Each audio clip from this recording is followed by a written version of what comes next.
Good afternoon, ladies and gentlemen, and thank you very much for having me at Chicago's Ultimate Women's Exposition. I'll be speaking to you today on sex without hip pain, and I'm Dr. Benjamin Dome from the American Hip Institute.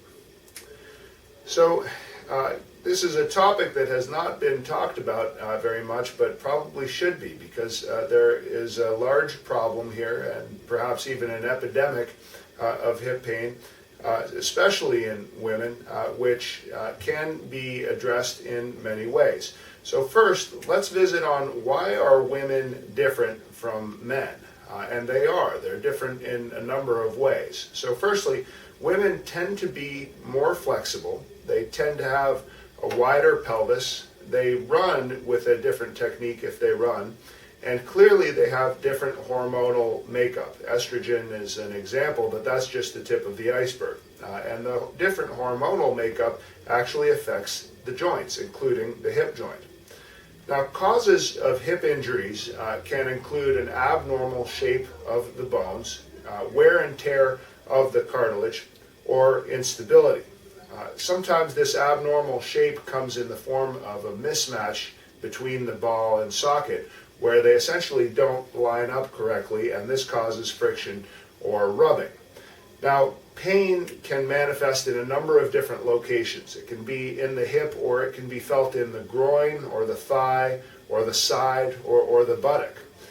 And there can be a vicious cycle of hip pain that starts with basic activities of life. The basic activities may lead to an injury, which leads to a hip problem, and that leads to hip pain, which then comes back and affects the basic activities of life. So what are the basic life requirements? Well, for a woman, I think we can agree that three basic life things are sex, exercise, and childbirth, which may ultimately lead to a decrease in sex and exercise, because if any of you have children, you know that children are all-consuming and will eat up all your life.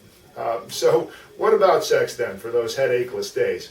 It may cause pain. It may cause stiffness. If it does cause pain or stiffness, it may cause a loss of libido. And sometimes when there's a hip problem, the hip problem actually outweighs a person's sex drive and gets in the way of their sex life. So the pursuit of happiness has a lot to do with this. Painful sex has been shown in studies to lead to unhappiness, to lead to frequent conflicts inside relationships, and treating hip pain can lead to less pain and to better sex, and hence to more happiness. So this is not just about the hip, not just about sex, it's really about your happiness in life. So clearly the goal is to be able to have sex without hip pain and without causing hip injuries. So if you do have hip pain, there are some do's and some don'ts, and you can look through this chart to see some of the positions that may be more or less friendly to the hip, but you can also kind of use your common sense. Basically, the hip joint, if it's subjected to an extreme of motion, will potentially be subject to injuries, and if it has an injury, the extremes of motion may cause pain. So some of the positions require less extreme motions, which may be more friendly to the hip. Now, what about workout injuries in females? Females are more flexible. We already talked about that, and that leads to a heavy joint load. They have different hips in terms of the shapes, so they get different problems than males do, and the different problems require different treatments. So an athlete like this, or a ballerina, or a dancer, can do positions in the hip that most males cannot do, and this leads to unique types of injuries. So they need to be treated uniquely. Now, in order to avoid workout injuries, a couple tips. First of all, don't overstretch, because when we take the hip to its extreme of motion and try to push past, it can become injured. Second, focus on balance and strength. So if you're doing things like yoga, the balance and strength are fantastic. The flexibility can be good to a point, but you don't want to overstretch. So focus more on the balance and the strength, and you'll protect your hip from injury. Now, moving on to pregnancy and childbirth. This is a second basic life requirement, or the third basic life requirement actually after sex and exercise. So when a woman gets pregnant, she gains weight, it's all fluids. She will have looser joints. This is because the body circulates a hormone called relaxin. And the point of relaxin is to loosen up the joints of the pelvis so it can expand to give birth. But it also affects all the other joints, including the hip joints. So looser joints, increased weight, and certain motions all together may injure the hip. And it can injure it by taking it to this extreme of motion where essentially the ball collides with the edge of the socket in the extreme of motion. And that's called impingement in the hip. So to prevent injury during delivery, avoid pulling the ankle. If you have a helpful nurse or husband or mother who's trying to help with the positioning, don't let them pull on the ankle during delivery. If they just pull on the thigh, then you're okay. That'll be safe from hip injury, or safer from hip injury. Now, what if you think you have a hip injury? What should you do now?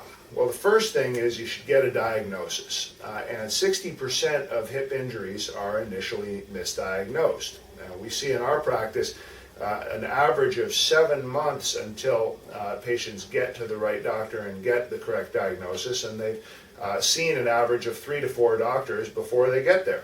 So first thing we want to do is get the right diagnosis. This requires seeing a specialist in the hip, or a clinic that specializes in the hip that can do the specific examination and specific x-rays that will detect the injury that you have. Second thing we want to do is treat it conservatively. So the first line of treatment is conservative treatment. This is activity modification, limiting athletic activity for a period of time, physical therapy, and perhaps injections. And we want to avoid a hip replacement. So a big focus of the American Hip Institute is alternatives to hip replacements, such as biologic injections, hip arthroscopy, or robotics. So biologic injections is things like stem cells and growth factors, or platelet-rich plasma, or PRP. These are injections that we derive from a patient's own blood or stem cells, and we can isolate the growth factors or stem cells and then inject them into the injured hip to stimulate healing. Hip arthroscopy is a minimally invasive procedure where we use keyhole incisions and a camera inside the joint and repair structures like a torn labrum through these little keyhole incisions. This is an outpatient procedure. And then lastly, when hip replacement is required, we can do this with a robotic, minimally invasive approach. So we use the robotics to go through an incision like you see here. This is called a bikini incision, where this will not be visible beneath a pair of underwear. It's a very minimally invasive way to do a hip replacement, and can be done as an outpatient procedure in most cases. So we get the injury diagnosed, we get the injury treated, and then of course we want to return to sex. So how quickly can we return to sex, and when and how? Firstly, women note improvement in their sex life after good treatment of the hip, and this has been noted in multiple studies. It can probably start to happen 1 to 2 months after surgery. And initially, you want to start with positions on your back or lying on the side. Avoid the extremes of motion, and perhaps play a more passive role in the first few weeks. So clearly we've identified some big benefits of a good sex life for any woman. And those benefits are both emotional and physical. The emotional benefits are happiness, stress relief, self-image, and intimacy. And the physical benefits have to do with pain reduction, heart health, immune health, and improved fitness. In terms of return to exercise, the goal of treatment is to get our women back to a similar or higher level as before surgery. The outcomes depend on age, activity level before the injury, and how quickly we get to it. So where there's been a long duration of injury before we're able to treat it, it can be harder to treat, but we still aim to get a woman back to the same or higher level. What about childbirth after hip surgery? This is in fact possible, and we just have to pursue some particular precautions to avoid injury during childbirth, which we can recommend to the individual woman.